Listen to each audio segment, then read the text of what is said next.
आज हम एक बहुत ही इम्पोर्टेंट एम्पायर के बारे में पढ़ेंगे। जी हाँ, विजयनगर एम्पायर के बारे में। अभी तक हमने जैसे मुगल वंश को पढ़ा और दिल्ली सल्तनत को समाप्त किया। इसी तरीके से हमारे लिए यूपीएससी के एग्जाम के लिए विजयनगर बहुत इम्पोर्टेंट है। अब विजयनगर एम्पायर के बारे में आपने काफी बार सुना भी होगा, संगम लिटरेचर के बारे में भी सुना होगा। बहुत सारी डायनेस्टीज यहाँ पे नियर अबाउट 4 डायनेस्टीज निकल के आई थी। जो विजयनगर एम्पायर से ही उनका जो है शासन शुरू हुआ। अब विजयनगर एम्पायर के बारे में मेंस में बहुत ज़्यादा सवाल आते हैं और प्री में भी कुछ किताबें ऐसी हैं जिनके बारे में पूछा जाता है और रूलर्स के बारे में अक्सर पूछा जाता है। आज हम देखेंगे कि विजयनगर एम्पायर एक्चुअली बना कैसे और किस तरीके की इसकी जो फाउंडेशन है वो संस्थापक कौन थे, फाउंडेशन कैसे रखी गई और किस तरीके से विजयनगर एम्पायर एक बहुत बड़ा एम्पायर बन के आया। और दिल्ली सल्तनत के साथ इनका क्या कनेक्शन है। लेकिन मैं बताना चाहता हूँ कि जब तक आपको दिल्ली सल्तनत पता नहीं होगी, तब तक विजयनगर एम्पायर को आप प्रॉपर्ली नहीं समझ पाएँगे। तो मैं थोड़ा-सा आपको बैकग्राउंड दिल्ली सल्तनत के बारे में भी बता दूँगा। लेकिन उससे पहले आपको थोड़ा-सा मैप देखना पड़ेगा। आइए ज़रा मैप की बात करते हैं कि विजयनगर एम्पायर जो था, वो कहाँ पे था? तो यहाँ पे हम लोग जो बात करेंगे, वो हम दिल्ली सल्तनत से लेके यानी कि हमारा जो मेन इम्पोर्टेंट है, एरिया है, उसके बारे में। सबसे पहले आप जो इस समय बात कर रहे हैं, वो साउथ इंडिया की बात कर रहे हैं, यानी कि दक्षिण भारत के बारे में आप बात कर रहे हैं। तो जो विजयनगर एम्पायर है, वो दक्षिण भारत के बारे में हमें काफ़ी सारी जानकारी देता है। और दक्षिण भारत में जो एरिया हम लोगों ने पढ़ना है, वो विजयनगर एम्पायर। आप देखिएगा, ये वाला एम्पायर है, मालबर कोस्ट एरिया साइड से आपको पड़ेगा ये। इस एरिया के बारे में यानी कि दक्षिण के बारे में पढ़ रहे हैं और फिर साथ में हम इसके बहामनी किंगडम के बारे में भी पढ़ेंगे। और ये लाइन्स भी देखेंगे कि इनके यहाँ पे जो नदियाँ बहती थी वो कृष्णा नदी हो गई या फिर गंगा वगैरह जो बाकी की नदियाँ रही, वो किस तरीके से और बहामनी किंगडम क्यों बना? तो ये 2 किंगडम बने। आज इस वीडियो में मैं एक पूरा कंप्लीटली 2-3 वीडियोज़ बनेंगी और क्योंकि इनका आर्ट एंड आर्किटेक्चर भी काफ़ी सारा हुआ है, उसके बारे में कला और वास्तुकला के बारे में भी पढ़ेंगे। बट एक और आप मैप देखिएगा, ये मैप बहुत इम्पोर्टेंट है। देखिएगा 2 चीज़ें मैं दिखाने की कोशिश कर रहा हूँ यहाँ पे, हम लोग इम्पोर्टेंट किस-किस सबसे पहले यहाँ पे देखिएगा, यहाँ में दिल्ली का जो एरिया है, ये दिल्ली का एरिया है यहाँ पे। तो दिल्ली जो है, ये सारा एरिया कवर किया हुआ है और यहाँ बीच में आपको ये राजपूत का एरिया मिलता है, ये राजपूत के अंडर है। यहाँ पे दिल्ली सल्तनत चल रही है। अब देखिएगा यहाँ पे देखिएगा ये इनका जो एरिया है दौलताबाद, ये तो इनका काफ़ी सारा जो है राजधानी भी रही है दिल्ली सल्तनत में। तो काफ़ी एरिया यहाँ दिल्ली सल्तनत के पास था। लेकिन इसके अलावा भी दिल्ली का जो शासन चलता था, वो कहीं न कहीं साउथ साइड में भी हुआ करता था। यहाँ पे एक एरिया जो मैं आपको बता रहा हूँ, ये आप छोड़ दें, यहाँ पे एक एरिया आपको देखने को मिल रहा होगा, जिस एरिया को कहा गया है, याद रखिएगा बहुत इंपोर्टेंट एरिया है, वैरगल, वैरेगल। याद रखिएगा यहाँ पे है, वैरेंगल एरिया। वैरेंगल एरिया बहुत इंपॉर्टेंट है, वैरेंगल। जी हाँ, इसके बारे में बात जिस देखें, आपको मैप समझ में आ जाएगा तो। वैरेंगल का एरिया जो है, ये डेक्कन साइड में पड़ता है और यहाँ पे वैरेंगल एरिया में जो डायनेस्टी रूल कर रही है, उस डायनेस्टी का नाम देखिएगा, इंपॉर्टेंट याद रखिएगा। इस डायनेस्टी का नाम है काका टाई, ठीक है? काका टाई जो है यहाँ पे डायनेस्टी है। इंपॉर्टेंट यहाँ पे ये देखिए, काका काका टाई डायनेस्टी यहाँ पे रूल कर रही है। तो आपको दिमाग में याद रखिए क्योंकि मैप आपको क्लियर होता जाएगा। तो जब दिल्ली सल्तनत का एक बहुत बड़ा वंश चल रहा था और पहले जो है गुलाम वंश आया, फिर उसके बाद खिलजी वंश आया, फिर उसके बाद तुगलक वंश आया। तो जो विजयनगर एम्पायर बना है, ये तुगलक वंश के समय पे बना है। खिलजी वंश जैसे ही समाप्त होता है और आपको याद होगा कि 1320 में जो है खिलजी वंश की समाप्त जैसे ही समाप्त होता है तो तुगलक वंश आ जाता है यहाँ पे। और तुगलक वंश का मेन ये चाहत होती है कि किसी तरीके से ये जो एरिया है, कौन-सा एरिया जो वारंगल एरिया है, ये हमारा हो जाए। और वारंगल एरिया जो है खिलजी वंश के दौरान जो है वो खिलजी वंश के अंदर भी था और वहां से वो कर लिया करते थे। उसके बारे में मैं बता दूंगा। सबसे आपको दो चीजें जो सबसे इंपॉर्टेंट याद रखनी है विजयनगर एम्पायर की। सबसे पहला जो एरिया है वारंगल एरिया बहुत इंपॉर्टेंट है। इसी के ऊपर लड़ाई हुई है और वारंगल एरिया में आपको याद रखना पड़ेगा कि वहां पे कौन सा संस्थापक था, रूलर कौन था और प्लस वहां पे कौन सी डायनेस्टी रूल कर रही थी। तो डायनेस्टी का नाम हो गया काकाटाई, यानी कि मैंने उसमें लिखा हुआ है यहाँ पे ये एरिया, ये वाला किंगडम। तो यहाँ पे जो उस समय रूल करते थे, जो किंग यहाँ पे हुआ करता था, उन किंग का अगर नाम भी आप याद रख लेंगे तो वैसे इम्पोर्टेंट नहीं है। बट आप अगर याद रखना चाहेंगे तो आप रख सकते हैं ना। उनका नाम थोड़ा-सा डिफिकल्ट टाइप का है, तो उनका नाम पड़ता है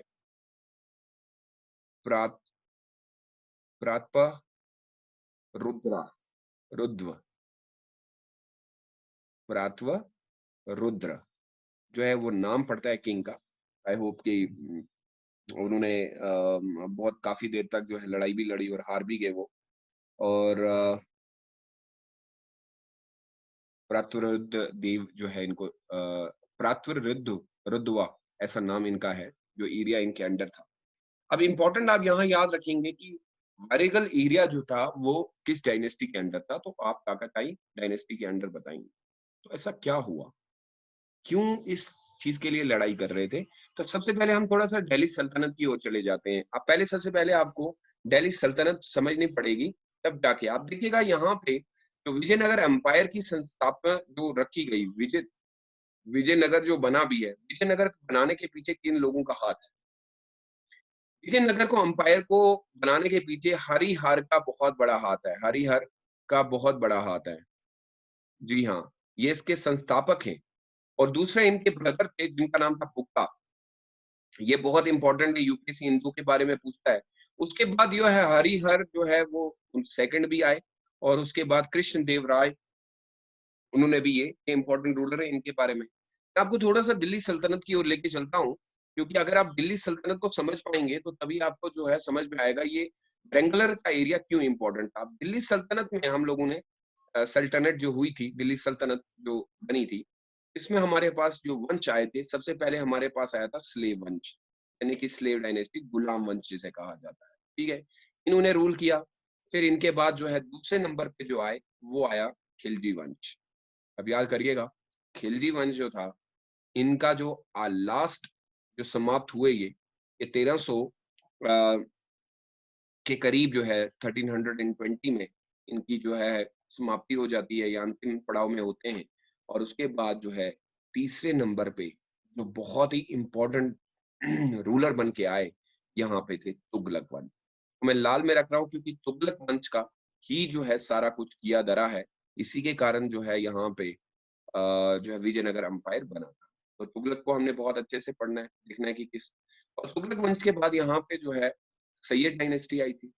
ये हमारे लिए इम्पोर्टेंट नहीं है यहाँ पे क्योंकि इनका हमको कोई विजयनगर के साथ कोई कनेक्शन नहीं है।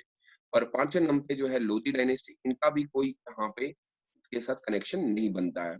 तो जो लाल कलर से मैंने दिया हुआ है, इसका मतलब है यहाँ पे जो सारा कायराया धरा जो है, वो तुगलक वंश का है। जी हाँ, तुगलक वंश जो है, उन्होंने ही विजयनगर एम्पायर को क्रिएट किया, या हम कह सकते हैं उन्होंने ही इसको ज़बरदस्ती बनाने की कोशिश की और उसके बाद विजयनगर एम्पायर बन गया।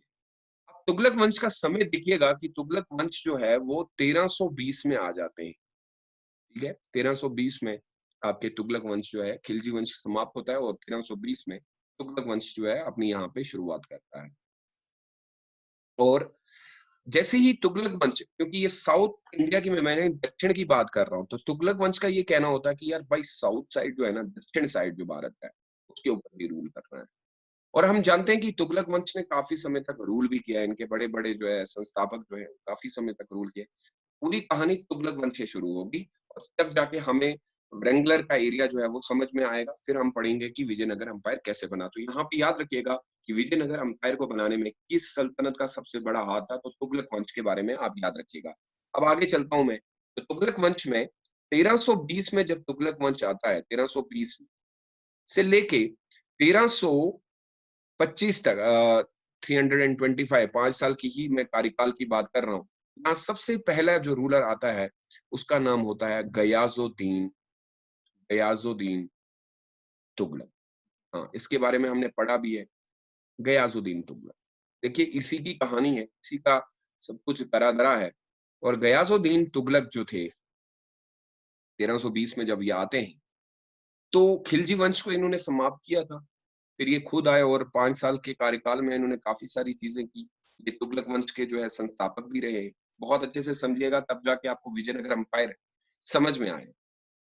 अब उस समय जो है, जब ये गयाजुद्दीन तुगलक आते हैं, और गयाजुद्दीन तुगलक से पहले खिलजी वंश था, और खिलजी वंश जो है, भारत के इस एरिया से, याद रखिएगा, मैं जो बता रहा हूँ, भारत के इस एरिया यहाँ से तो सारा इनका अपना ही था, लेकिन ये वाला एरिया जो है यहाँ पे, ये वाला एरिया यानी जिसके बारे वरेंगलर वरेंगलर एरिया, इस एरिया से खिलजी वंश टैक्स लिया करता था, यानी कि कर लिया करते थे, ठीक है?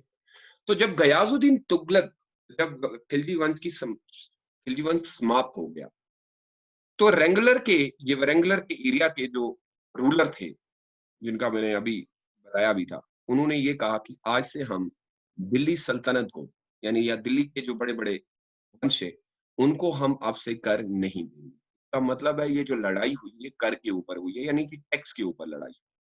गयाजुद्दीन तुगलक जब रूलर बने 1320 से 1325 तक, तो ये एरिया जो है, फिर से मैं इसको बता रहा हूँ, ये एरिया हमारे लिए बहुत इंपॉर्टेंट है।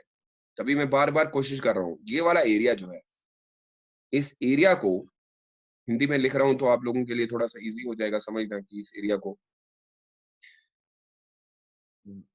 वारंगल, ठीक है? यहाँ मैं मैप में दिखाया था मैंने आपको, ये वाला एरिया, ये वाला, ये वाला एरिया, वारंगल एरिया, ठीक है? अब काकाटाई जो है वहाँ पे, जो किंगडम्स थे, उन्होंने ये क्लियर कर दिया कि आज से दिल्ली सल्तनत को हम लोग कोई पैसा नहीं देंगे, कर नहीं देंगे। गयाजुद्दीन को ये बात बिल्कुल पसंद नहीं आती और गयाजुद्दीन चूँकि बहुत गुस्से वाले भी थे, तो इन्होंने डिसाइड कर लिया था कि अब पैसा हमारे पास तो है, लेकिन हम अब नहीं देंगे क्योंकि खिलजी वंश अब समाप्त हो गया, अब तो देने की ज़रूरत नहीं है। अब ये एरिया भी अगर आप देखेंगे, ये एरिया जो पड़ता है, ये डेक्कन का एरिया है। जी हाँ, दक्कन का एरिया जो है, वहाँ से पड़ता है, दक्कन के एरिया साइड से। तो उन्होंने बोला, "यार, इधर तो इनका कोई कनेक्शन है नहीं, ये तो दिल्ली पे शासन कर रहे हैं और हमारे ऊपर जो है रूल करना, ये तो बिल्कुल गलत है।" ये चीज़ गयाजुद्दीन तुगलक को बिल्कुल भी पसंद नहीं आई। अब याद रखिएगा, बहुत इंपॉर्टेंट चीज़ बता रहा हूँ। अब यहाँ पे गयाजुद्दीन तुगलक अपने नेफ्यू, यहाँ पे इनके मैं लिख रहा हूँ नेफ्यू को, नेफ्यू मतलब उनके भतीजा कहेंगे हम लोग, अपने भतीजे को तैयार करते हैं और भतीजे को ये कहते हैं कि देखो, ये भतीजे को 1323 में, यानी कि कुछ 3 साल बाद, उनको कहते हैं कि तुम्हें एक काम करना पड़ेगा। अपने भतीजे को तैयार करते हैं और भतीजे का नाम होता है मोहम्मद बिन तुगलक। मोहम्मद बिन तुगलक। उनको तैयार करते हैं कि देखो, ये जो एरिया है, वारंगलर का जो एरिया है, ये हमें जो है कर नहीं दे रहे। तो मैं तुम्हें इजाज़त देता हूँ, तुम उनके ऊपर अटैक करो। गयाजुद्दीन तुगलक अपने भतीजे मोहम्मद बिन तुगलक के थ्रू वारंगलर के एरिया को, यानी कि जो डेक्कन साइड में पड़ता है, इस पे अटैक करने की बात की। अब मैं इस एरिया इम्पोर्टेंट बता रहा हूँ, देखिए जब तक आपको समझ में नहीं आएगा, मैं बार-बार मैप की ओर लेके जा रहा हूँ। ये वाला एरिया, यहाँ पे अटैक करने के लिए बोल रहा है। कौन-सा एरिया? फिर से मैं बता रहा हूँ, वारंगल का एरिया जो है वो बहुत इंपॉर्टेंट है। इसके ऊपर अटैक करने के लिए भेज रहा है वो।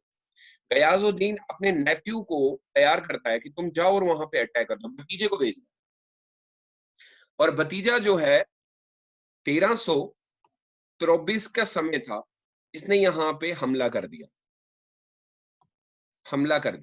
और हमला करते ही किस पे, यानी कि अटैक हम कहेंगे, अटैक इट, किस एरिया पे किया? तो एरिया फिर से आपका सेम रहेगा, रेंगुलर एरिया, इसके ऊपर जो है अटैक कर दिया।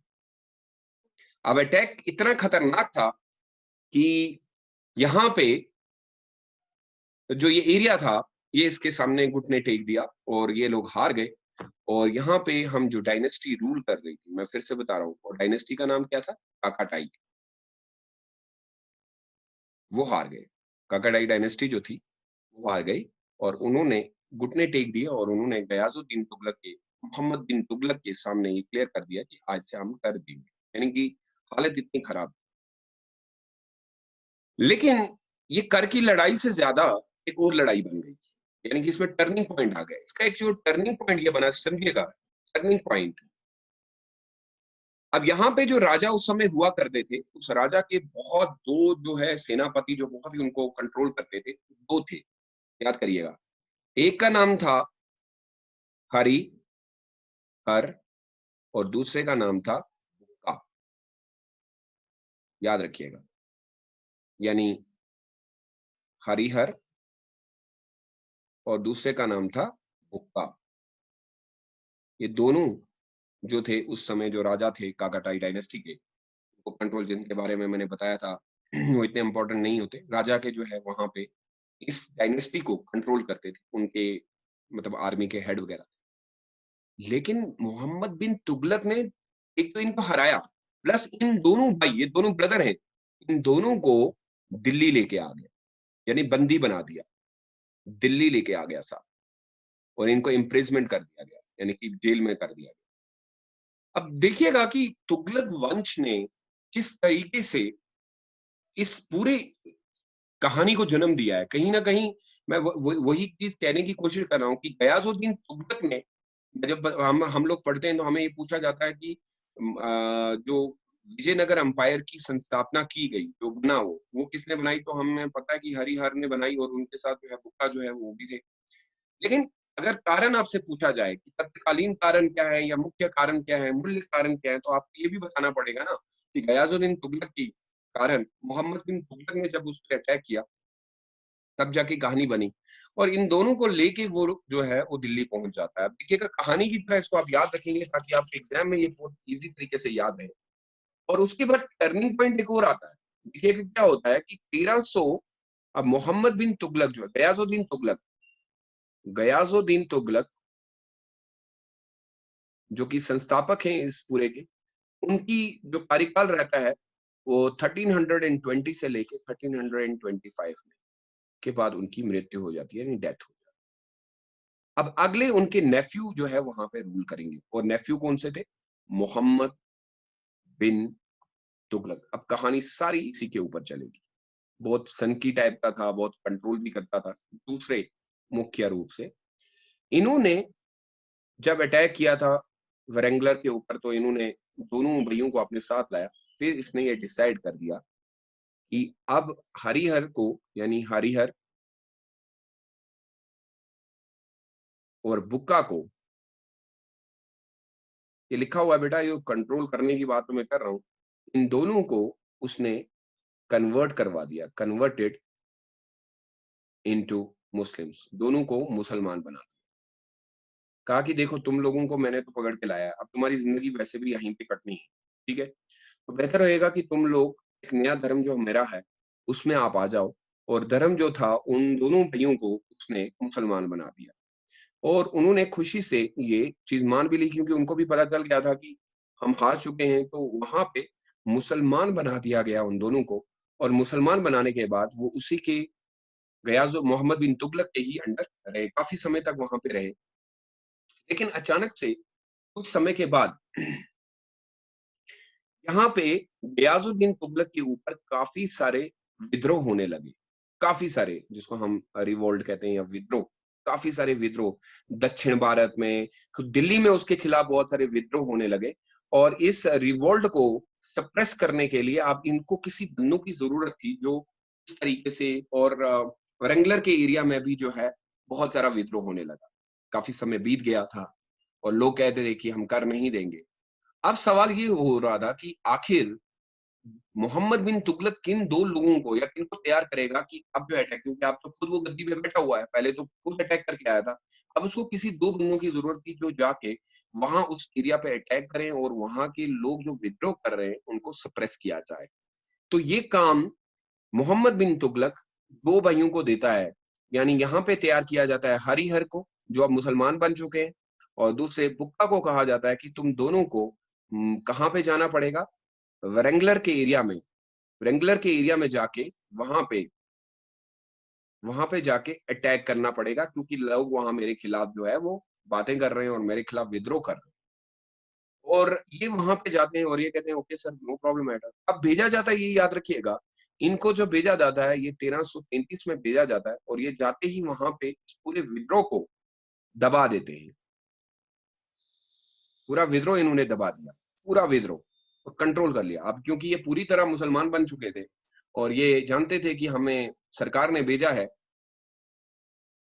अब देखिएगा कि सवाल इस तरीके से है कि कभी-कभी जिस जिस एरिया पे ये अटैक कर रहे हैं हरिहर और बुक्का, कभी ये इसी एरिया के सेनापति हुआ करते थे, और आज ये अटैक करने आए अपने ही लोगों को, लेकिन क्या करते, क्योंकि ये बंदी बने हुए थे और इन्होंने अटैक कर दिया और वहाँ के लोगों को बोला कि तुम्हारी नहीं चलनी, यहाँ दिल्ली साम्राज्य यानी दिल्ली सल्तनत की चलेगी और यहाँ चलेगी तो मोहम्मद बिन तुगलक की चलेगी। इस तरीके से हम ये मानते हैं कि हरिहर और बुक्का जो है वो बहुत बदल चुके थे। और अब सवाल ये बनता है कि जब इन्होंने ये अटैक किया, ये अटैक देखिएगा, ये अटैक जो हुआ था ये 1333 में हुआ काफी। फिर ये डिसाइड किया गया कि मोहम्मद बिन तुगलक ने, समझिएगा बहुत अच्छे से बता रहा हूँ, मोहम्मद बिन तुगलक ने दोनों भाइयों को, तुगलक ने जब इसने बहुत अच्छा काम कर दिया, मोहम्मद बिन तुगलक ने हरिहर को और बुक्का को, दोनों को ये कहा कि आप वहीं पे रहो, आज से वहां पे आप सारे एरिया को जो है क्या करोगे, कंट्रोल। देखिएगा कंट्रोल किस एरिया को करना है भाई, वारंगल एरिया को जो है वो कंट्रोल करेंगे, क्योंकि इन्होंने उनकी बात मान ली, वारंगलर के एरिया को ये कंट्रोल करेंगे।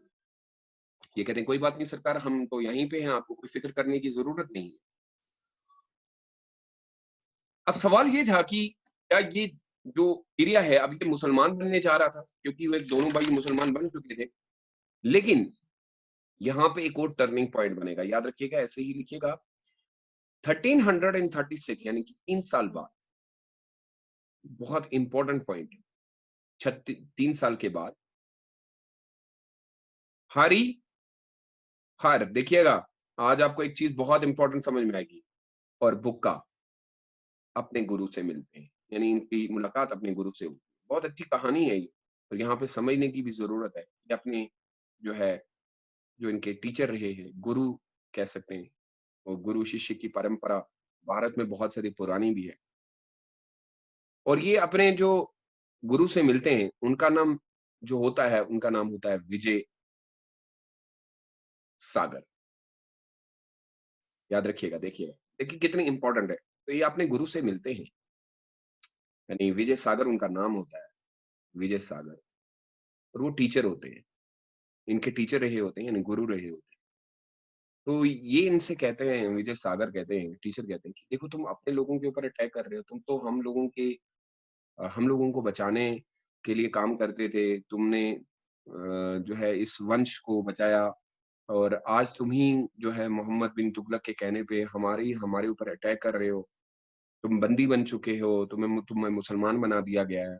तो ये अपने टीचर की जब बात सुनते हैं, तो उसी समय ये कन्वर्ट हो जाते हैं वापस, फिर से कन्वर्टेड अगेन इनटू हिंदू, ये फिर से हिंदू बन जाते हैं। अब यहाँ पे यूपीएससी आपसे प्री में प्रश्न पूछता है, और जैसे ही ये पूछा जा सकता है आपसे कि किसने हरिहर और बुक्का को जो है फिर से वापस दोबारा अपने धर्म में जो है बुलाया था, तो वो विजय सागर थे। और इन्होंने जैसे ही अपने टीचर की बात सुनी, तो इन्होंने एक चीज तय कर ली कि आज से इस एरिया का नाम चेंज कर दिया गया, और इस एरिया का नाम गुरु के नाम से रख दिया गया, और इसका नाम पड़ गया विजय नगर। देखिएगा कितनी इंपॉर्टेंट चीज है, यानी विजय नगर नाम जो है वो गुरु और शिष्य की परंपरा, गुरु के नाम से डाल दिया गया, गुरु के नाम से। आप लोग तो वैसे टीचर की बहुत मदद ही करते हो, वैसे मुझे पता है। सो विजयनगर अंपायर का जो नाम आया है, विजयनगर अंपायर का जो नाम आया है, वो टीचर की वजह से बना। वैसे विजयनगर अंपायर तो था ही नहीं, ये तो अलग नाम से, रेंगुलर के नाम से जाना जाता था। आगे बहुत अच्छी चीज और है, यानी कि अब ये बात मोहम्मद बिन तुगलक को पता चल जाती है कि इस तरीके की बात हो गई, मेरे 2 बंधु ने मुझे धोखा दे दिया, और अब से जो है वो कह रहे हैं कि अब से हम टैक्स कर वगैरह नहीं देंगे, और वो हिंदू वापस बन गए। तो कहीं न कहीं मोहम्मद बिन तुगलक के लिए बहुत बड़ा झटका था, क्योंकि उसको उम्मीद थी कि शायद हरिहर और बुक्का जो है, वो हमेशा उसके साथ रहेंगे, लेकिन ऐसा हुआ नहीं। टीचर ने जो है इनको बिल्कुल बदल दिया। और यहाँ पे हम लोग हरिहर और बुक्का के पिता का जो नाम था, बुक्का के पिता का जो नाम था वो बहुत इंपॉर्टेंट है। देखिए उनका नाम जो था वो था चंद वंशी संगम, यानी इनके पिता का नाम था चंद वंशीय संगम। जी हाँ, यानी ये पिता का नाम था, फादर का नाम। इन दोनों भाइयों के पिता का नाम जो था, फादर इनके जो थे, उनका नाम चंद्रवंशीय संगम था। तो इन्होंने पहले ही ये डिसाइड, एक तो आपने शहर का नाम विजयनगर रखा, टीचर के नाम से गुरु। तो फिर इन्होंने कहा कि आज से विजयनगर एम्पायर पे जो पहली डायनेस्टी रूल करेगी, उस डायनेस्टी का नाम पड़ा संगम डायनेस्टी। तो हरिहर और बुक्का के जो पिता का नाम था चंद्रवंशीय संगम, उसी नाम से इन्होंने संगम डायनेस्टी की शुरुआत यानी कि संस्थापना कर दी। अब संगम जो है, आपने पढ़ा भी होगा, ये संस्थापक हैं। अब संगम डायनेस्टी का पूछा जाता है यूपीएससी में कि इसकी संस्थापना किसने की। अब अगर हम देखेंगे तो एल्डर ब्रदर जो है, यानी कि बड़े भाई जो है, एल्डर ब्रदर कौन है इसके? एल्डर ब्रदर जो है वो है हरिहर। तो फिर हम ये कहते हैं कि हरिहर जो है वो ही है इसके फाउंडर, संस्थापक जिसे कहा जाता है। तो संस्थापकों के नाम पे आप जो है इसको ये कह सकते हैं कि ये हरिहर ने किया। वैसे क्वेश्चन यूपीएससी हरिहर और बुक्का को दोनों को साथ ही में डालता है, तो आप बुक्का भी लिख सकते हैं।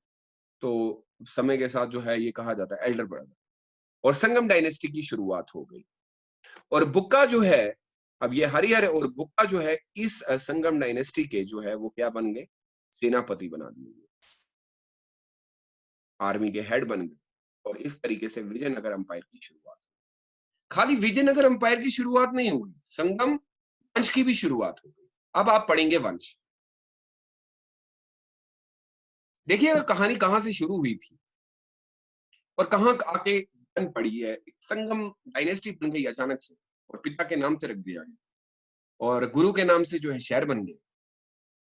अब आपको यूपीएससी प्री में जो प्रश्न पूछा जा सकता है वो ये पूछा जा सकता है कि ये पूरा वंश कितने टाइम तक चला। जी हाँ, ये पूछा जाएगा। अगर हम देखें और कितने वंश आए विजयनगर अंपायर में, कितने वंश आए वो पहले इंपॉर्टेंट, जरा मैं एक एक करके बता रहा हूँ, ये बहुत इंपॉर्टेंट हो जाएगा। अगर आप देखिएगा विजयनगर अंपायर में जो संस्थापक बने, तो शुरुआत हम लेके चलते हैं कि सबसे पहले यहाँ पे संगम डायनेस्टी आई, संगम वंश आया, और इसके रूलर जो थे वो हरिहर थे प्रथम। ठीक है, वो पहले रूलर रहे सबसे पहले। फिर दूसरी डायनेस्टी भी आई, उसको कहा जाता है सालवा डायनेस्टी। ठीक है, सालवा डायनेस्टी। सालवा डायनेस्टी का टाइम पीरियड भी देख लें, यहाँ इनका टाइम पीरियड देखिएगा क्या है, इंपॉर्टेंट है।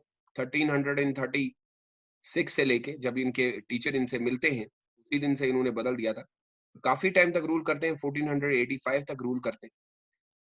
फिर उसके बाद सालवा डायनेस्टी आती है। सालवा डायनेस्टी जब 1485 को आती है, और 1505 इन्होंने भी काफी समय तक रूल किया, और इनके जो है रूलर का नाम भी था सालवा, सालवा नरसिंगा। नरसिंगा जो है इनका नाम था, इनके जो हेड थे उनका नाम था। तीसरे वंश में जो तीसरा तुल तुल वंश आया, और इन्होंने जो है 1505 में लेके 1570 तक यहाँ पे रूल किया। तो विजयनगर एम्पायर में एक डायनेस्टीज का बड़ा सा भीड़ लगी, और यहाँ पे जो है वीर नरसिंह जो है यहाँ पे रूलर बने। आपने ये नाम वैसे साउथ के नाम है। और चौथी जो डायनेस्टी बनी, ये बहुत इंपॉर्टेंट डायनेस्टी है, बहुत इंपॉर्टेंट डायनेस्टी, आरवड डायनेस्टी। आरवड आरवड डायनेस्टी जो है 1570 में आती है, और यहाँ पे इसके जो है तिरुमुल जो है वो बहुत ही बड़े रूलर है। तिरुमुल बहुत बड़ा नाम है, ये हम इनके बारे में पढ़ेंगे। अब चार डायनेस्टीज आपके पास है, और चारों डायनेस्टीज में आप देखिएगा, और विजयनगर एम्पायर को जो है इन चार डायनेस्टी, जो नई चार डायनेस्टीज मिली, संगम, सालवा, तुल और आर्यभट्ट डायनेस्टी जो है, ये जो है क्रिएट कर दी। सोचा भी नहीं था किसी ने कि कर एक लड़ाई के लिए इतनी सारी बड़ी डायनेस्टीज आ जाएंगी। अब देखिएगा कि सबसे पहले हमारे पास है संगम डायनेस्टी। जी, संगम पहली डायनेस्टी जो बनी वो संगम डायनेस्टी बनी। ये क्रॉनिकल ऑर्डर में भी पूछेगा आपसे। अब संगम डायनेस्टी का टाइम पीरियड भी देख लें आप, ये 1336 से लेके 1405 तक रहती है। तो इसका पहला रूलर जो बनते हैं वो हरिहर बनते हैं। इनके बारे में मैंने बताया था, हरिहर जो है इसके संस्थापक भी हैं। हरिहर प्रथम कहा जाता है इनको, फर्स्ट। और ये 1336 से 1356 तक यहाँ पे रूल करेंगे। फिर दूसरे जो है रूलर आएंगे, उसको नाम पड़ेगा बुक्का। जी हाँ, बुक्का प्रथम बोला जाता है इनको, क्योंकि इनके नाम से और भी आए हैं तो इसीलिए इनको प्रथम लिखना जरूरी होता है। 1356 से लेके 1377 तक ये रूल करते हैं। तीसरे रूलर जो इम्पोर्टेंट इनके आते हैं वो देवराय आते हैं। देवराय का इम्पोर्टेंट है क्योंकि इनके समय एक बाहर के फॉरेनर अकाउंट्स भी प्रथम इनको भी लिखा जाता है। 1377 से लेके 1405 तक जो है ये रूल करते हैं। इस तरीके से जो है ये संगम की एक डायनेस्टी जो है बनती है। संगम जो है बहुत ही बड़ी डायनेस्टी थी और उसके बाद आपको याद रखना पड़ेगा इनकी जो राजधानी थी यानी कि इनकी जो राजधानी इन्होंने बनाई थी, कैपिटल जो थी वो 2 थी। सबसे पहली डायनेस्टी जो थी, याद रखिएगा, डायनेस्टी का नाम जो है वो क्या है? अनु अनु गोंडिया गोंडी, अनुगोंडी, ठीक है? ये पहली राजधानी है, अनुगोंडी। और दूसरी जो डायनेस्टी इन्होंने फिर बनाई, उस डायनेस्टी का नाम रखा गया तुगबद्र तुगबद्र तुगबद्र। ये जो है आप याद रखिएगा एक रिवर का नाम भी है। तो कैपिटल के साथ-साथ तुंगभद्र को भी जो है इन्होंने तुंगभद्र नदी, याद रखिएगा इम्पोर्टेंट है। वहाँ पे भी इन लोगों ने रूल किया है। इन्होंने राजधानी वैसे चेंज की है और जो ये रिवर है बीच में, तो जो आप कैपिटल में ये नदी याद रखिएगा तुंगभद्र नदी, इसको काटती है बीच में, तो दूसरा कैपिटल इन्होंने रखा वो कैपिटल था कोई और नहीं, विजयनगर। जी है, विजयनगर को इन्होंने विजयनगर जो है वो दूसरा कैपिटल इन्होंने बनाया। बीच में इनकी जो है पूछा जाएगा कि कौन-सी नदी है जो काटती है इनको, तो याद रखिएगा वो तुंगभद्र नदी है। सो यहाँ पे आप क्या याद रखेंगे? एक तो आप विजयनगर एम्पायर को अनगोंडी जो है यहाँ पे इनकी एक कैपिटल थी, वो याद रखिएगा। और उसके बाद संगम डायनेस्टी जो बनी, वो एक एक एक किस्म की नई तरीके की एक वंश क्रिएट किया गया। लेकिन समय के साथ-साथ कुछ चीज़ें और चेंज हुई, जैसे कि बात अगर हरिहर की जाए, हरिहर उनका कार्यकाल जो रहा कुल काम उतना ज़्यादा भी नहीं था, लेकिन फिर भी जो काम समय तक भी रहे 1356 तक। उसके बाद उनके ब्रदर जो आए, भाई आए, उनका नाम था बुक्का, अभी जिसके बारे में हम पढ़ रहे थे। और बुक्का का समय शुरू होता है 1356 से लेके 1377 तक। देखिएगा कि ये जैसे ही विजयनगर एम्पायर पे रूल करने आते हैं, तो इनको ये सबसे पहली जो चीज़ अडॉप्ट करते हैं, ये कहते हैं एडॉप्ट वेदास। इनके मुताबिक वेदास को फिर से दोबारा जो है रिवाइवल करने की ज़रूरत है। तो इनको वेद का जो नाम दिया गया है, याद रखिएगा, वेद का प्रतिश्रेष्ठ प्रतिश्रेष्ठापक नाम दिया गया है। वेदों का बहुत ही बड़ा जिसने काफ़ी सारा वेदों के ऊपर काम किया और इनके मुताबिक दक्षिण साइड हो, पूरब साइड यानी कि साउथ साइड हो या फिर दक्षिणी या फिर मैं लिख सकता हूँ पूरब सागर का स्वामी कहा गया है इनको। याद रखिएगा हो सकता है maybe he is known as the saint of saint of South India. Who is known as the saint of South India? It is known as Bukka. Bukka को ये नाम दिया गया था। और क्योंकि उन्होंने वेदास वगैरह को और फिर से जो है धर्म को बनाने की जो है कोशिश की और फिर उसके बाद अगला रूलर जो आता है वो देवराय आते हैं। जी हाँ, तो संगम डायनेस्टी में जो तीसरे रूलर आए थे वो देवराय आए। और देवराय का जो समय है वो 1377 से लेके फिर उसके बाद कोई खास रूलर उतने ताकतवर आए नहीं। इनके समय में जो सबसे इम्पोर्टेंट चीज़ हुई है, इनके समय में एक फॉरेनर आया है, यानी कि बाहर से जो है एक फॉरेनर आए थे। उनका नाम आपके लिए इम्पोर्टेंट हो जाएगा, पूछते हैं। इनके समय में जो है निकोलो कॉन्टी आए हैं। निकोलो कॉन्टी कहा जाता है इनको। याद रखिएगा इनके बारे में पूछा जाता है। Niccolo Niccolo Conti. ये जो है फॉरेनर थे जो इनके समय इनके दरबार में आके और इनके बारे में हमें जानकारी देते हैं कि ये कैसे रूल करते थे। इन्होंने इनके फॉरेनर अकाउंट से हमें एक और चीज़ जो पता चली कि इनके यहाँ पे एक पोएट हुआ करता था, यानी कि कवि जिसको हम कहते हैं, वो इनके दरबार में ही रहता था और उनका जो मेन इम्पोर्टेंट नाम याद रखिएगा, उनका नाम आपको लिखना पड़ेगा श्रीनाथ। जी हाँ, श्रीनाथ उनका नाम था, बहुत इम्पोर्टेंट है। श्रीनाथ उनका नाम था और श्रीनाथ ने उस समय के दौर पे एक किताब लिखी थी, जो नाम बहुत ही प्रसिद्ध है, हरिविलास, ये पूछा गया है यूपीएससी में। हरिविलास एक किताब लिखी थी और इस किताब में उन्होंने देवराय के बारे में काफ़ी सारी जो है बातें बताई हैं कि किस तरीके से ये इम्पोर्टेंट हमारे लिए इसलिए भी है। तो इस तरीके से विजयनगर एम्पायर की जो है वो रूल हुआ। लेकिन इस विजयनगर एम्पायर में एक और चीज़ भी थी, यहाँ पे लड़ाइयाँ भी हुई है, वॉर हुई। अब ये युद्ध हुआ है, ये युद्ध जो हुआ है, ये कैसे हुआ ये याद रखिएगा। अब अ, विजयनगर जो एम्पायर बना, विजयनगर एम्पायर के साथ-साथ बहामनी किंगडम भी जो है इमर्ज हुआ। विजयनगर एम्पायर के साथ-साथ बहामनी किंगडम की बहुत ज़्यादा लड़ाई हुई है, बहामनी किंगडम। अब इनका युद्ध जो है वो बहुत इम्पोर्टेंट।